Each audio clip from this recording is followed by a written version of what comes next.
Bueno, hay una herramienta que es muy útil para los estudios de todos estos problemas de transferencia de calor, que es lo que se conoce como analogía eléctrica. La analogía eléctrica se puede aplicar si nosotros tenemos transferencia de calor en una dimensión, en estado estable, es decir, en una sola dimensión, ya sea en X o en el radio, no importa si fuese un cilindro o una pared, sin generación de calor, la conductividad térmica constante, y uno podríamos decir que en las ecuaciones que vimos, tanto para placas, por ejemplo, o como para cilindros, podemos escribir al Q punto, es decir, a la tasa de flujo de calor, me escuchan, ¿verdad? Sí, profe, te Sí, escucha. profe, se escucha. Bueno, gracias. Entonces, ese Q punto yo lo puedo escribir como la fuerza impulsora para que fluya el calor, que es la diferencia de temperatura, dividido una resistencia. Esta resistencia va a estar relacionada ¿con qué? Con el espesor del material, con el tipo de material, que es el K, básicamente, con el área de intercambio. Y fíjense ustedes que esto es análogo a, a lo que podemos ver en electricidad, como que la corriente eléctrica es igual al potencial eléctrico dividido la resistencia eléctrica. Es decir, ustedes habrán visto en física que la corriente eléctrica es igual a justamente esa fuerza impulsora para que circule la corriente eléctrica, que es la diferencia de potencial eléctrico, dividido la resistencia. Y esa resistencia en la parte eléctrica básicamente depende del material del conductor, del diámetro del conductor, etcétera, ¿no? Entonces, si nosotros vemos esa similitud que hay y decimos, el calor es como la cantidad de electricidad. El salto térmico, que sería el gradiente para el flujo del calor, perdón, sería como el delta B, es decir, como la diferencia de potencial eléctrico. Y R sería una resistencia térmica, a diferencia de la resistencia eléctrica. Es decir, tenemos una analogía. Esto también podríamos hacer una analogía hidráulica, ¿no? Donde en vez de tener delta B o delta T tendría una altura, y donde debe tener corriente eléctrica o flujo de calor, tendría un caudal de agua, por ejemplo. Pero bueno, dejémoslo ahí. Que eso sería una analogía más mecánica. Desde el punto de vista, la analogía eléctrica se da entre la transferencia de calor y justamente la ley de Ohm. Entonces, nosotros, ¿qué teníamos para placa plana? Para el caso de la placa plana, teníamos, recuerden ustedes que el calor, Q punto, acá a todos les falta, o sea, la tasa de calor es igual a K por A sobre L por delta T. Entonces, si ahora miramos esta ecuación que tenemos, la primera que tenemos acá arriba, yo podría poner T0 menos TL como delta T y llamar R a L sobre K por A. Entonces, la resistencia térmica de la placa es L, el espesor de la placa, sobre el área de intercambio y sobre el K de la placa. Es decir, que tengo ahora una resistencia térmica. Ahora, ¿qué pasa si en vez de tener una única placa yo tengo dos, por ejemplo, dos placas? Entonces, yo tengo una placa A y una placa B, que están en una unión molecular perfecta entre las dos. Es decir, digamos, no hay aire, no hay nada en el medio. Tengo un espesor L de la placa A, un espesor B de la placa B, una temperatura A1, que sería la de esta cara, una temperatura A2, una temperatura B1 y una temperatura B2. Obviamente que si están en contacto estrecho, la temperatura A2 sería igual a la temperatura B1. Y el gradiente térmico en esta y en esta otra puede ser diferente porque no necesariamente son del mismo material. Puede ser una metálica, por ejemplo, y otra de un aislante térmico. Puede ser madera, o sea, metal y madera, por ejemplo. Bueno, entonces, por eso tienen diferente pendiente. Ahora bien, por continuidad del flujo del calor, todo el calor que pase por la placa A tiene que pasar por la placa B. Porque si por la placa A pasa más calor que la placa B, esta zona se estaría calentando. Y si por la placa B pasa más calor que por la placa A, esta zona se estaría enfriando y ya no estaríamos en estado estacionario, que es una de las condiciones que estábamos tomando para esta analogía.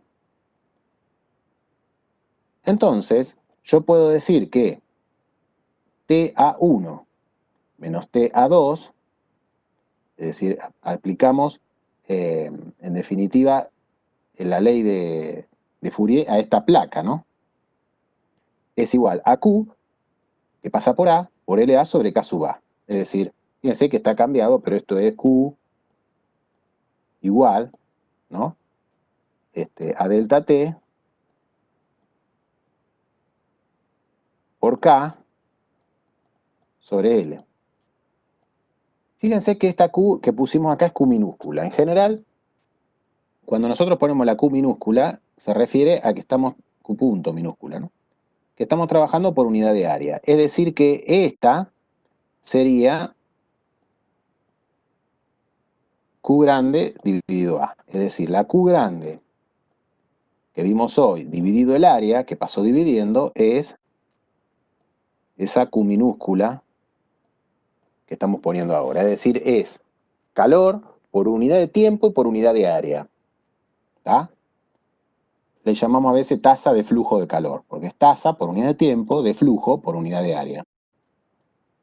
Es decir, que eso va a tener unidades de watt sobre metro cuadrado hora, por ejemplo. ¿Está? Ese Q minúscula. Bien, y está despejado, o sea, pasó el K, pasa dividiendo y el L pasa multiplicando. Ahora bien, si sumamos miembro a miembro, estas dos, es decir, la ecuación correspondiente a la placa A más la ecuación correspondiente a la placa B, la sumamos miembro a miembro, y sabiendo que Q sub A es igual a Q sub B, porque es lo mismo, ya lo dijimos acá, Q sub A es igual a Q sub B, este TA2 menos TA2, perdón, más TB1 son iguales. O sea que este se va con este si sumo miembro a miembro. Me queda TA1 menos TB2, ¿está? Igual a K, y si estos los paso dividiendo, LA sobre K sub A más LB sobre K sub B. Es decir, sumé miembro a miembro. Y obviamente el área es común a las dos placas, porque el área de contacto de la placa A es igual al área de contacto con la placa B. Por lo tanto, es el área que es común a ambas placas. Es decir que yo en N placas podría poner que, si volvemos para atrás, perdón, por irme adelante, fíjense que esta vendría a ser la resistencia de la placa A. Si quieren, pasemos, si bien el área es común a todas, este área, pasémosla acá, pongámosla acá, para por ahí si alguno lo confunde, pongamos el área acá, es común a las dos, saquémosla de acá. Fíjense ustedes que acá, ¿qué es esto? Es la resistencia de la placa A. ¿Y esto qué es? La resistencia de la placa B. Por lo tanto, en general, para N placas, si en vez de tener dos placas yo tuviera 30 placas puestas, yo tendría que el calor intercambiado desde un extremo al otro va a ser la diferencia entre la primera temperatura menos la última temperatura dividido la suma de las resistencias de cada una de las placas que forman el conglomerado. Es decir, si yo tengo un problema como este, que es por ejemplo una placa de las que se utilizan para armar paredes de steel framing, en donde ¿qué tengo? Tengo una placa de yeso, tengo una lana de vidrio aislante, después tengo un OSB, que es una madera, básicamente un multilaminado de madera, un film de polietileno, que es un aislante de la barrera de agua y de vapor, después tengo poliuretano expandido, como también aislante térmico, bueno, después tengo algunas otras cosas, pinturas, demás, y un revoque de terminación exterior. Es decir, esto sería una construcción en seco, lo que se llama construcción en seco. Bueno, entonces, ¿cómo hago para calcular la transmisión del calor en este caso? Bueno, en este caso tendré que conocer la resistencia y el espesor de la placa de yeso, la resistencia y el espesor de la lana de vidrio, la resistencia y el espesor de la madera, la resistencia y el espesor del poliuretano expandido, y luego, si tengo la temperatura de la cara interior y tengo la temperatura de la cara exterior, puedo sacar el flujo por unidad de metro cuadrado de pared que yo tenga. ¿Está? Es decir, soluciono o calculo de alguna manera un problema de n placas, o de n placas paralelas en este caso. Las placas están paralelas, ¿no? O sea, fíjense que el problema es como que tengo resistencias en serie, R1 más R2 más R3. ¿Está? Van a ver que después uno puede trabajar con resistencias, en vez de ser en serie, como es una analogía eléctrica, puede trabajar con resistencias incluso en paralelo. Seguramente en la práctica van a hacer algún problema de ese tipo. Bueno, ¿qué pasa si en x igual 0 y en x igual L, es decir, acá y acá, en vez de yo conocer la temperatura, es decir, en vez de conocer la temperatura de la cara interior, esta, y la temperatura de la cara exterior, no las conozco, pero yo sí sé que adentro tengo un fluido que obviamente puede ser aire, que tiene un cierto coeficiente pelicular y una cierta temperatura del aire interior, y afuera tengo el aire exterior a otra temperatura con otro convectivo, con otro coeficiente pelicular, porque puede ser que haya viento, porque, digamos, la rugosidad de la pared externa es distinta, etcétera. O sea, los convectivos de esto, ya les dije que son muy variables. Bueno, ¿puedo aplicar la analogía eléctrica? Sí. Es decir, si ustedes se acuerdan de la ley de Newton, que vimos hace un rato, dijimos que el Q punto era igual al H, el coeficiente pelicular, por A, por el delta T. Perdón, ¿no? Pero es re difícil dibujar con esto. Por lo tanto, si hacemos la analogía eléctrica, 1 sobre esto, 1 sobre el convectivo por el área, es la resistencia, ahora llamémosle resistencia convectiva, del aire alfa, del lado alfa, que sería esto que está acá. Y análogamente puedo plantear una resistencia convectiva del lado del aire interior, por ejemplo beta, como 1 sobre A por H beta, que sería esta de acá. Entonces ahora, ¿cómo me queda la analogía eléctrica? La analogía eléctrica me queda que si yo conozco la temperatura del aire exterior, por ejemplo alfa, y la temperatura del aire interior, por ejemplo beta, dividido la resistencia convectiva externa, que sería esto, la resistencia conductiva de la pared A, más la resistencia conductiva de la pared B, más la resistencia convectiva del aire interior, RB, beta, perdón, puedo plantear la analogía eléctrica y hacer el cálculo. Esta analogía es, de vuelta, yo les digo siempre muy potente, pero realmente es muy potente. Porque fíjense ustedes que yo puedo plantear, una vez que conozco el calor, puedo plantear la analogía eléctrica entre acá y acá. Y de esa o entre, mejor dicho, entre acá y acá. Y de esa manera puedo despejar la temperatura de la cara exterior. Es decir, si yo saco esta resistencia, R alfa, acá en vez de T alfa puedo poner T a 1. El calor que pasa es el mismo, porque obviamente estamos en estado estacionario, todo el calor tiene que pasar por todos los estadios, por todas las resistencias. Por lo tanto, de acá puedo despejar T a 1 y conocer la temperatura de la cara exterior. Si yo quisiera conocer la temperatura acá en la cara interior, perdón, en el medio de las dos paredes, bueno, puedo tachar esta resistencia y acá pondría T a 2. ¿Está? Y obviamente el calor va a pasar por esta resistencia conductiva, luego va a pasar por esta resistencia convectiva. Por lo tanto, voy a poder despejar de acá la temperatura T a 2, que es igual a TB1, ¿no? Es decir que la analogía eléctrica es muy fuerte porque me permite obtener un montón solucionar un montón de problemas. Que de vuelta le decía, el problema de la pared es entre pared y cilindro son el 80 al 90% de los problemas de ingeniería. ¿Qué pasa en el Profe, cilíndrico? Sí, el Q que tenemos en todas las fórmulas siempre es tasa, ¿no? Con un punto arriba. son todas todo Q puntos, sí. Ah, joya. Gracias. Sí, perdón, pero el problema lo vengo arrastrando ya hace años y lo quise corregir, pero tengo el PowerPoint ya una versión vieja y no me deja editarlo. En algunas le he ido agregando, a las primeras le agregué el puntito arriba como y después ya les digo que es todo Q puntos, ¿sí? Bueno, lo mismo podemos hacer con el caso de las coordenadas cilíndricas, es decir, si tengo un caño, bueno, ahí les puse un dibujito de un caño de agua multilaminado, en donde básicamente tiene 3 capas. Bueno, yo podría calcular cuál es la pérdida de calor por unidad de longitud de cañería. Entonces ahora, análogamente voy a tener una resistencia convectiva externa, que sería R beta, para el caso del aire exterior.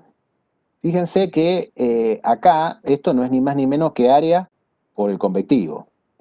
Es 2pi por radio exterior, 2pi por radio exterior me da el perímetro externo del caño. Por L me da el área de la cáscara externa del caño que está en contacto con el aire exterior. Es decir, 2pi R por L es el área en contacto entre el aire y el caño. Por H beta, que sería el convectivo del aire exterior. Análogamente, la resistencia convectiva interna va a ser el área ahora interna del caño, que va a ser 2pi por el perímetro interior, es decir, 2pi por este perímetro, 2pi por este radio, perdón, me da ese perímetro, por L me daría el área interior del caño.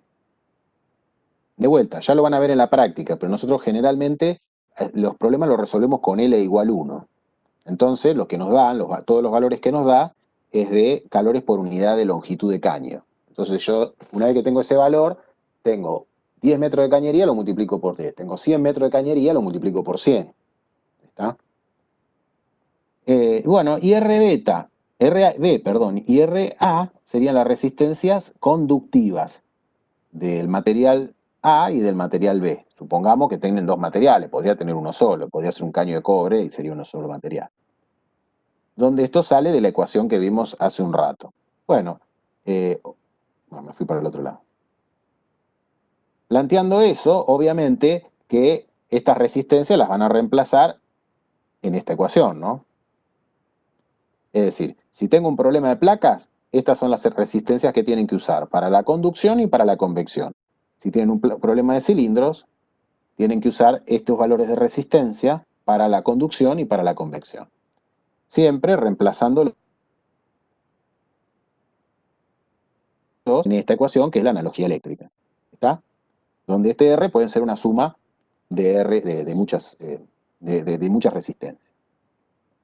Fíjense que yo podría tener acá dos materiales. Es decir, yo podría tener acá, por ejemplo, supongamos que esto está separado acá. Y tengo acá el material B que estamos estudiando y acá un material C. Que es distinto. Por ahí esto es metálico y esto es un aislante. Entonces, ¿qué pasaría ahí? Bueno, acá vendría esto así, el problema, ¿no? Una resistencia acá y una resistencia acá. Pues uniría y saldrían los dos juntos ahí. Es decir que acá, en esta zona, en vez de tener una suma de todo resistencias en serie, tendría resistencias en serie más un juego de resistencias que están en paralelo. Es decir, que acá tendría, ¿se acuerdan? De la resistencia 1 sobre R equivalente es igual a 1 sobre R1, en este caso 1 sobre RB, más 1 sobre RC. Y de ahí sacan la resistencia equivalente. Bueno, todo esto lo vieron en física B, ¿no? Bueno, no sé ahora cómo se llama, física 2. Entonces, básicamente, en este caso tendrían resistencias en paralelo en vez de tener resistencia en serie. De vuelta, eso lo van a ver seguramente con un ejemplo en la práctica, les va a quedar más claro, pero da de vuelta idea de lo importante que es esta analogía. Bueno, y ahora por último, vamos a hablar del tercer mecanismo, que hasta ahora no dijimos nada, que es el mecanismo de radiación. Algo anticipamos cuando hubo alguna duda de ustedes que me preguntaron de llevar un pedazo de metal al espacio. Bueno, radiación es el único mecanismo que no necesita materia para propagarse. Es decir, básicamente se basa en la transferencia de energía por ondas electromagnéticas, que es la teoría de Maxwell. Es decir, que yo no requiero de vuelta una masa en el medio para que haya el mecanismo de interacción molecular, ni el de transporte de masa. ¿Dónde está la radiación? En todos lados. Obviamente que en todos lados hay radiación. Ahora, obviamente, ¿cuál es el ejemplo típico de radiación? Obviamente el Sol, ¿no? O sea, si no fuera por la radiación, la energía del Sol no podría pasar a través del espacio vacío y no existiría la vida en la Tierra desde ya. Entonces, en este caso, el típico ejemplo, tenemos el Sol, la radiación atraviesa el espacio y llega a la Tierra. Esto sería una radiación directa. En general, lo que sucede es que la atmósfera interviene en esa radiación, es decir, no se queda quieta. La radiación que atraviesa la atmósfera, parte se refleja, es decir, no toda la radiación llega, parte reflejada por la propia atmósfera, que sería esto que está acá. Y por lo tanto, la radiación que llega es menor, está atenuada. Bueno, la famosa capa de ozono y todo lo que también sabemos. Esto sería un ejemplo típico de radiación. Entonces, por ejemplo, ustedes tienen un satélite o la estación espacial. ¿Cómo hago para evacuar el calor que me generan por efecto Joule todos los dispositivos electrónicos y eléctricos que tengo adentro de la estación? Obviamente, ¿la energía de dónde la saco? Bueno, paneles solares, energía solar. Ahora bien, por efecto Joule se genera calor. Como bien dijimos hoy, no la puedo evacuar por convección, porque no hay, ni por conducción. Por lo tanto, el calor va a ir aumentando. Llega un momento que se va a destruir la estación, digamos, ¿no? Porque va a llegar a una temperatura que... Entonces, la única forma de evacuar calor es por radiación. Entonces, la estación espacial o los satélites vieron que tienen como unas grandes pantallas a los costados. Algunos son paneles solares para recibir la energía solar, pero otras son paneles que por dentro circula un aceite. De manera tal que esos paneles adquieren temperatura. Y esa temperatura emite radiación hacia el espacio. Y es la forma de, por radiación, evacuar el calor que se genera por efecto Joule, básicamente, dentro de la estación o del satélite. Entonces, ahí tienen un ejemplo de radiación pura, para poder evacuar el calor que hay adentro. Ahora bien, radiación se da en la Tierra, obviamente, y constantemente. ¿Qué emite radiación? ¿Solo el fuego? ¿Ponerme al lado de una salamandra, por ejemplo, al lado del hogar, al lado del asado, de las brasas? No. Todos estamos emitiendo radiación. Es decir, cualquier cuerpo o sustancia que esté por encima del 0 grado Kelvin, 0 grado Kelvin, que ya a esta altura lo tienen re claro, que son 273 grados bajo cero, emite radiación. Porque esos átomos que vibran, cuando vibran, en su punto de equilibrio, por pequeña que sea la vibración, emiten una onda electromagnética. Y esa onda electromagnética lleva calor en forma de radiación. Entonces, ustedes me van a decir, ¿un cubito de hielo emite radiación? Sí, emite radiación un cubito de hielo porque está 273 grados por encima del cero absoluto. ¿Un cuerpo humano emite radiación? Obvio que están emitiendo radiación, es una de las formas de las cuales ustedes pierden calor. Un árbol, todo emite radiación. Lo que pasa es que está todo en un balance constante. Por ejemplo, si ustedes se ponen frente a, como está acá el dibujo, frente a una fogata, que está a 900 grados, por ejemplo, ahí dice el fuego, obviamente que la tasa emitida por el fuego y la tasa emitida por ustedes va a ganar lo que emite el fuego. Ustedes van a recibir calor, porque el fuego está a mayor temperatura que ustedes. Entonces, ustedes le van a dar calor al fuego, por radiación estoy hablando. Olvidémonos ahora de la convección, que también está, pero olvidémonos. Ustedes le van a emitir radiación al fuego, y el fuego le va a emitir radiación a ustedes, pero obviamente la cantidad de radiación que emite el fuego va a ser mayor porque está a una temperatura mucho más alta. Entonces ustedes van a recibir calor del fuego.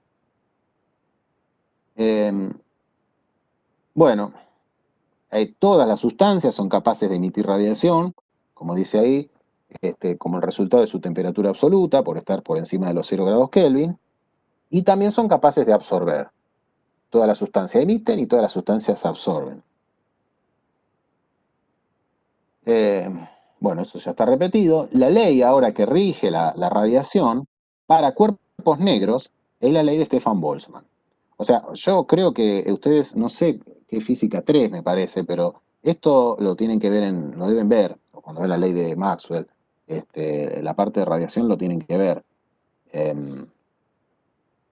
Yo creo que en su momento lo he visto, por lo menos. Sí, se ve, profe. Bueno. Bien, buenísimo. Entonces, esa tasa de calor o calor por unidad de tiempo va a ser igual al área, en este caso un cuerpo negro, que es un cuerpo ideal, que es un cuerpo que emite el máximo de radiación que podría emitir un cuerpo que está a esa temperatura. Es decir, un cuerpo que está a esa temperatura, el que mayor cantidad de radiación va a emitir es el cuerpo negro. Cualquier cuerpo real va a emitir un poquito menos de radiación, o un poco menos, mejor dicho. Es el área de ese cuerpo por la constante de Stefan Boltzmann por la temperatura a la cuarta. La temperatura absoluta, ojo, a la cuarta, es decir, en grados Kelvin, ¿no? La temperatura elevado a la cuarta. Y acá hay que hacer una discrepancia importante, es decir, eso de que está la temperatura a la cuarta hace que, obviamente, crezca exponencialmente, digamos, en realidad no exponencialmente, crece con la cuarta potencia de la temperatura. Es decir, crece muy rápido, esa sería la palabra. Es decir que un cuerpo que está a 20 grados centígrados, por ejemplo, emite muy poca radiación. Un cuerpo que está a 200 grados centígrados emite muchísima más radiación, porque creció con la cuarta potencia. Y un cuerpo que está a 600 grados centígrados emite muchísima más. Es decir, está con la cuarta potencia. Ustedes, bueno, ya vieron obviamente todo matemática y lo entienden lo que le estoy diciendo. Es decir, que a medida que incrementa la temperatura, si bien la temperatura se duplica, la radiación en realidad no se duplica porque está a la cuarta, sino que aumenta en órdenes de magnitud mucho más alta. Entonces, desde el punto de vista ingenieril, lo que sucede es que la mayoría de las máquinas que diseñamos, trabajamos y usamos los ingenieros están a temperaturas, digamos, del orden del ambiente, 100 grados, no sé, 200 grados podemos tener, una máquina de una industria alimenticia, por ejemplo, y no mucho más que eso. Entonces, en realidad, frente a los otros mecanismos, el mecanismo de conducción o a convección, los mecanismos que estuvimos viendo, la radiación es despreciable entre los cuerpos, en ingeniería. Por eso que en ingeniería prácticamente, por suerte, no interviene, porque si interviniera, tendríamos que tener en cuenta otra cosa más, digamos, que complicaría los problemas. Ahora, ¿hay lugares donde sí hay que tener en cuenta la radiación? Y sí, por supuesto. O sea, si ustedes están diseñando un panel solar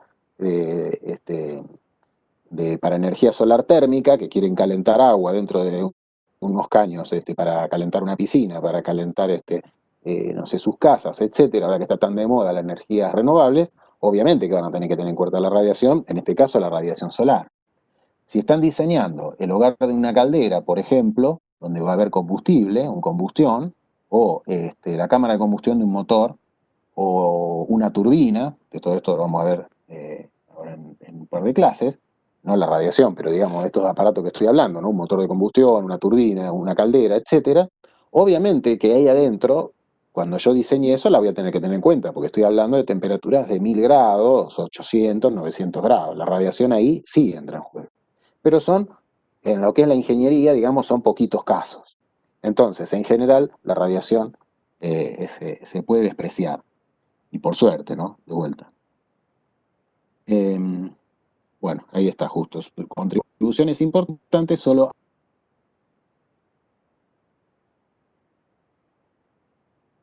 dijimos, es un fenómeno de transporte de energía que no requiere de un medio físico para su transmisión, dado que la energía radiante es transportada por ondas electromagnéticas.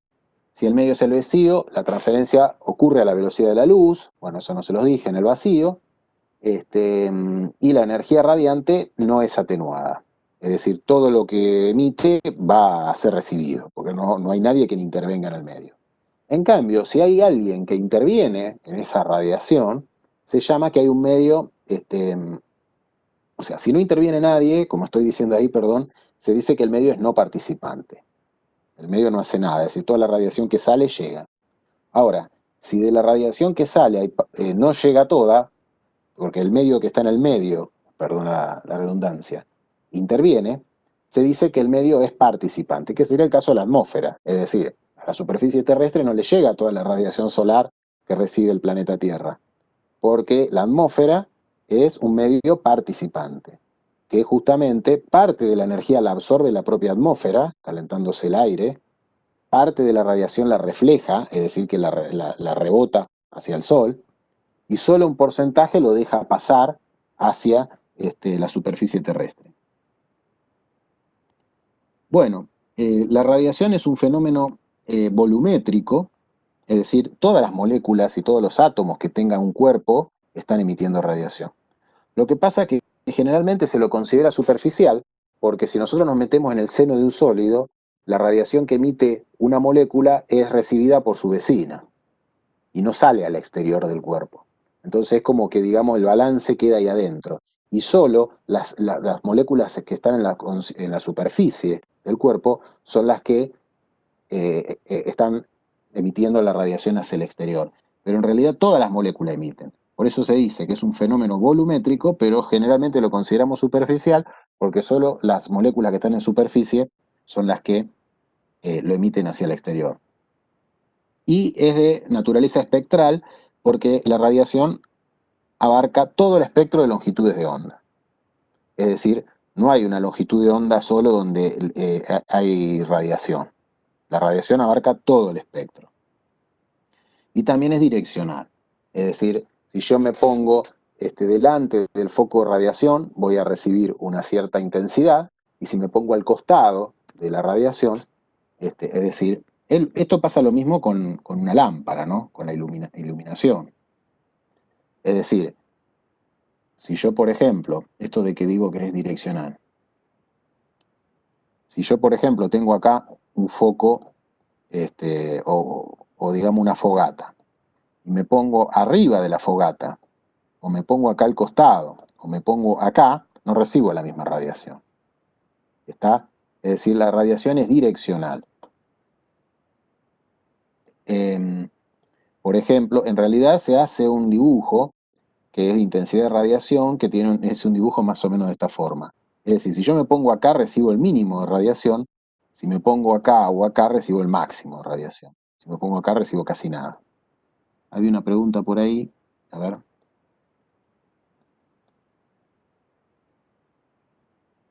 No, o sea, obviamente, perdón, un cuerpo que está a menor temperatura va a emitir radiación hacia el cuerpo que está más caliente. Lo que pasa es que el cuerpo que está más caliente le va a emitir más cantidad de radiación al cuerpo más frío. Es decir, si yo hago el balance entre lo que sale de uno hacia el otro y del otro hacia uno, siempre va a ganar del más caliente al más frío. Es decir, de vuelta, el signo de para dónde va el calor lo pongo yo. Yo sé, este cuerpo es más caliente, a más temperatura, perdón, este está a menos temperatura, el calor va para ahí. Eso lo termino poniendo yo de alguna manera. ¿Por qué va a ganar la radiación del cuerpo más caliente hacia el más frío?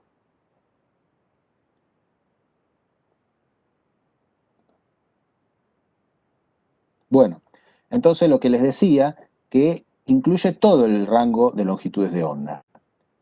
Puedo ir desde cero, digamos, acá está al revés, perdón, desde infinito hasta cero longitud de onda. Eso es toda la radiación, toda la radiación térmica. Ahora, la mayor intensidad de la radiación térmica se da entre estos dos valores, ¿no? Entre 100 micrómetros y 0,1 micrómetros de longitud de onda. Dentro de esos valores de longitud de onda, ¿qué está? Está la radiación solar, está parte del infrarrojo y está el ultravioleta. Es decir, de vuelta, repito, abarca todo el espectro de longitud de onda, por eso se dice que es espectral, pero la radiación está concentrada mayoritariamente entre 0,1 y 100 micrómetros. Y ahí, para que tengan valores típicos, la radiación solar está acá, el infrarrojo abarca todo esto, entonces, por ejemplo, nosotros que estamos a 30 grados centígrados, nuestros cuerpos están dentro del rango del infrarrojo. ¿Emiten radiación? Sí, en el infrarrojo. Está fuera del rango visible. Acá es lo que ve el ojo humano, ¿no? Si yo, digamos, saco todas las fuentes de radiación que están dentro del rango visible, que sería la luz solar, las lamparitas, todo, me quedo a oscuras. Yo no me veo, digamos, no veo la pared si apago todo. Que está en el rango del infrarrojo. Lo veo si me pongo algún dispositivo específico para poder ver en esa longitud de onda, pero está emitiendo radiación en ese rango. Lo mismo pasa en el ultravioleta. El ultravioleta el ojo humano tampoco lo ve. ¿Pero qué? Es radiación que tiene una longitud de onda mucho más pequeña, ¿no? Por eso el sol abarca todo, abarca parte del infrarrojo hasta parte del ultravioleta, ¿no? Bueno, los rayos ultravioleta lo han escuchado hablar 1000 veces. No los vemos con los ojos, pero lo estamos recibiendo. Y este es el rango visible, es decir, acá están todos los colores que nosotros conocemos. Profe, yo tengo una duda Cuando, sobre eso. sí, Yo sí tengo un objeto, ponele, que le está llegando ciertas cantidades de ondas electromagnéticas con una longitud de onda un poco mayor a las ultravioletas, ¿no? sí, El ojo humano no lo vería, pero no, esas ondas electromagnéticas le estarían entregando energía al objeto. sí. Entonces rebotarían con una longitud de onda más baja a la que la pregunta sería, la luz que ultravioleta que le está pegando al objeto, cuando rebota yo sí la podría llegar a ver a esa luz o no. Lo que no sé, ¿por qué decís que rebota con una longitud de onda más baja? Por el Eh, efecto Compton, bueno, yo ya física 3 ya la cursé, pero me había quedado esa duda. bueno, ahí no te lo puedo contestar porque la verdad que yo ya no recuerdo tanto de física. Pero si está dentro del rango visible, sí lo podría ver perfectamente. Ahora, si está dentro del rango ultra, porque si no, el ojo humano obviamente que no lo ve. No sé si te lo pude responder, porque la verdad que no recuerdo ese efecto, digamos, pero si básicamente vos me estás diciendo que lo que lo refleja con una longitud de onda más baja, esa longitud de onda es radiación, eso no hay duda, porque todo es radiación térmica, digamos. Ahora, si entra dentro del rango visible, sí la veo, si no, no. Va a ser ultravioleta también. No sé si bueno, sirvió de algo la explicación, pero Sí, está bien, gracias. no, de nada. Bueno, entonces, bueno, yo les decía, este es el rango visible. Y ahí aparece que todos los cuerpos emiten radiación en todas las longitudes de onda. ¿Está? En todas las longitudes. Lo que pasa que a cada temperatura hay una longitud de onda para lo cual se emite con mayor intensidad, con mayor potencia. ¿Está? Es decir, por ejemplo, si yo tengo un cuerpo que está, por decir algo, a 1000 grados centígrados, va a emitir en todo el espectro de longitudes de onda, pero va a emitir con mayor cantidad de radiación a una dada temperatura, a una dada longitud de onda que es coincidente con esa temperatura. Si yo bajo la temperatura, de vuelta, va a seguir emitiendo en todo el espectro y con mayor potencia a una longitud de onda más alta. Es decir, a menor temperatura, mayor longitud de onda. Y ese producto, longitud de onda, temperatura, se mantiene constante, donde está el pico de radiación. Es decir, si yo bajo la temperatura, aumenta la longitud de onda de la radiación predominante. Pero está en todo el espectro, pero hay un valor que predomina, que emite con mayor potencia. Y ese es el valor que, por ejemplo, cuando uno ve un cuerpo dentro del rango visible, que coincide, que por ejemplo sería supongamos por encima de los 600 grados aproximadamente, 500 y pico de grados, esa temperatura le corresponde a una longitud de onda que la mayoría de la radiación tiene una longitud de onda que entra dentro del rango visible y uno empieza a ver un borrabino, digamos, que sería el color característico a una temperatura de ese orden. Si la temperatura empieza a aumentar, digamos 800 grados, ese color tiende más a un rojo, luego un anaranjado, amarillo y por último un azul.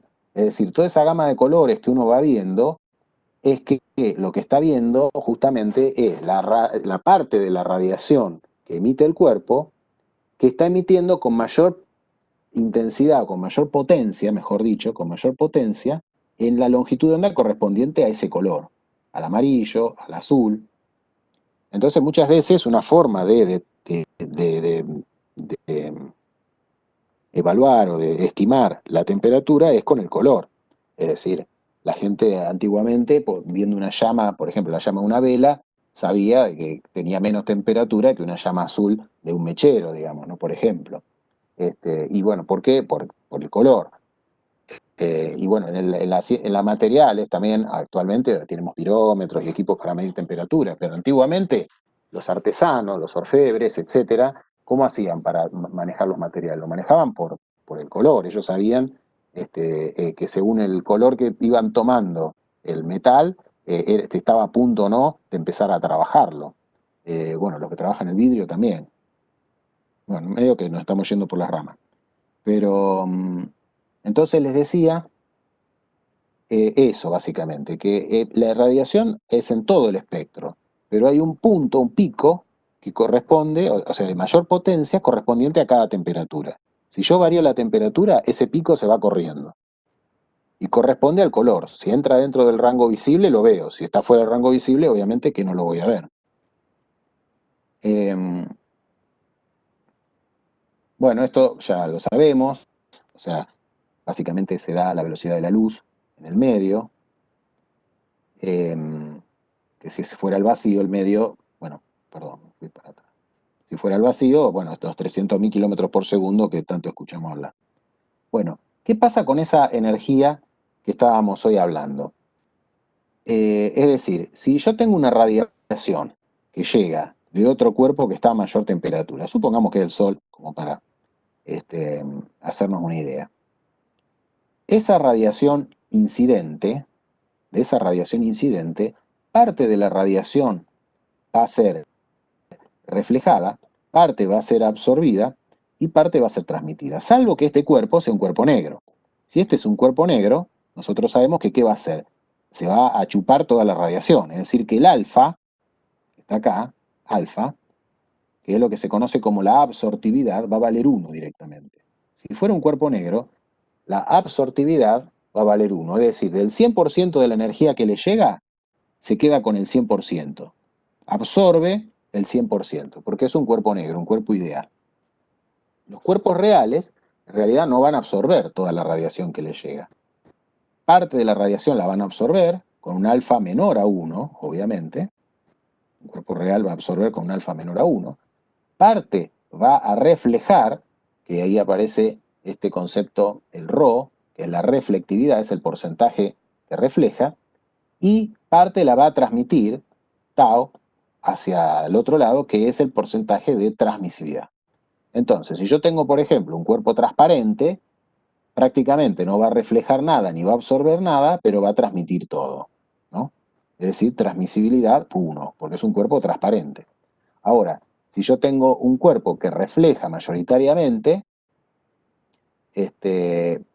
absorbe poco, es decir, si yo tengo un espejo, por ejemplo, va a absorber poco, va a transmitir poco y va a prácticamente reflejar todo. Es decir, en este caso, el Rho, perdón, va a tender a 1. Es decir, la suma de los tres tiene que valer 1, que es el 100% de la radiación que le llega.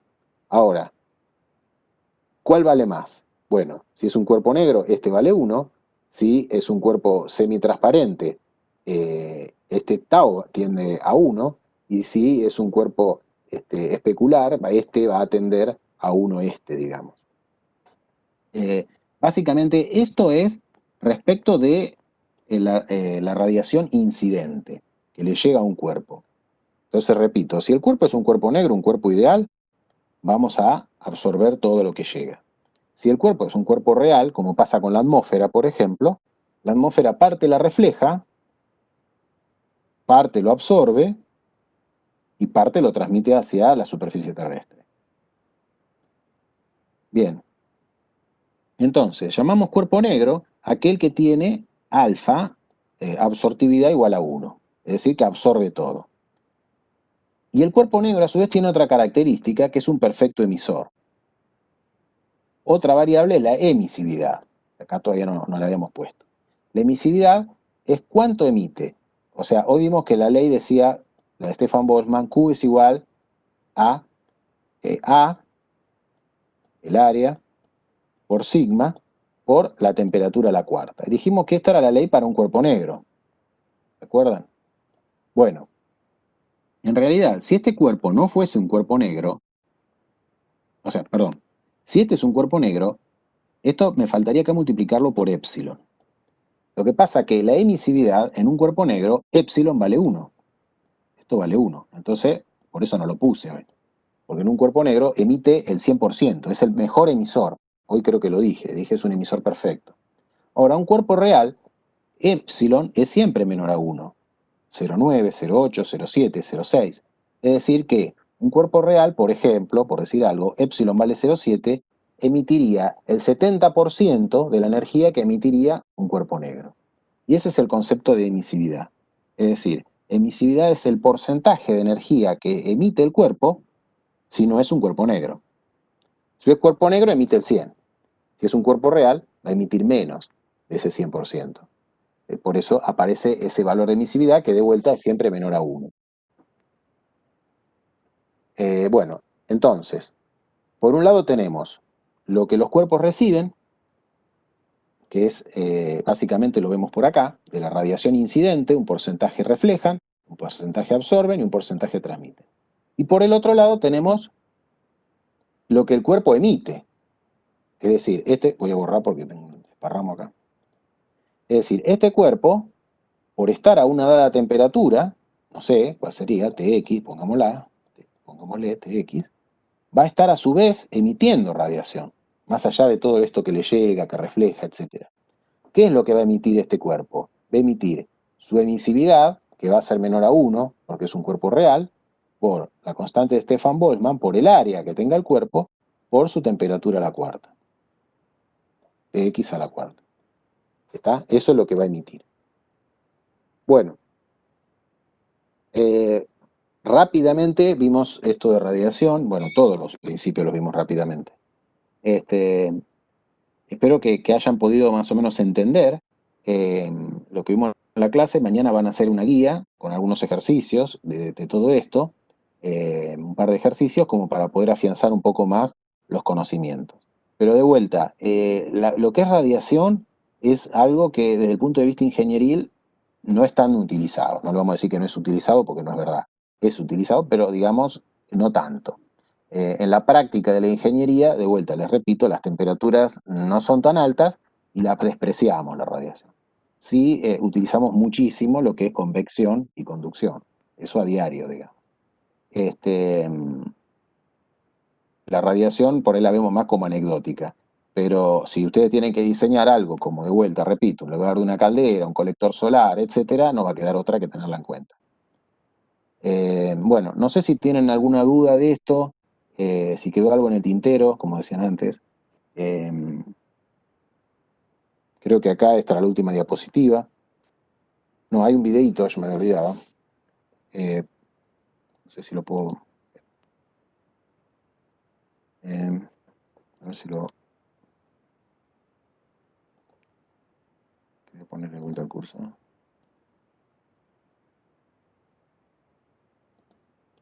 me acuerdo cómo... Bueno.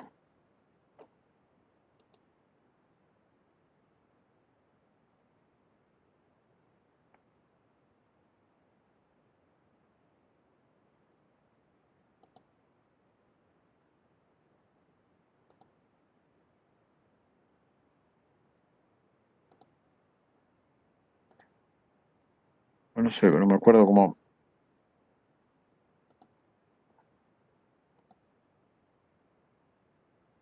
A ver, espera, vamos a salir. Ahí está. ¿Escuchan ustedes el audio?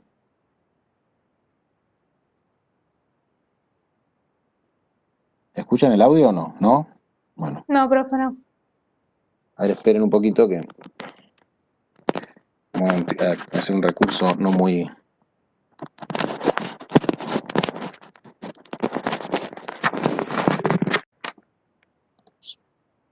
Si no hay pérdidas, toda la energía cedida por el cuerpo caliente es absorbida por el cuerpo frío. Existen 3 mecanismos de transferencia de energía en forma de calor. En la conducción, mecanismo de calor típico de los cuerpos sólidos, las moléculas de las zonas más calientes vibran con mayor energía que las de las zonas más frías. El contacto entre moléculas transfiere energía hasta que se restablece el equilibrio térmico. En la convección, transferencia de calor causada por el movimiento de las partículas en un fluido o en un gas, las moléculas de mayor energía se difunden hacia las zonas más frías hasta que la temperatura es uniforme. Cuando calentamos un gas, las moléculas se expanden, disminuyen su densidad y se elevan. Contrariamente, a medida que el gas se enfría, las moléculas se contraen, aumentan su densidad y caen. La radiación no requiere que los cuerpos que intercambian calor estén en contacto. Los objetos más calientes irradian energía y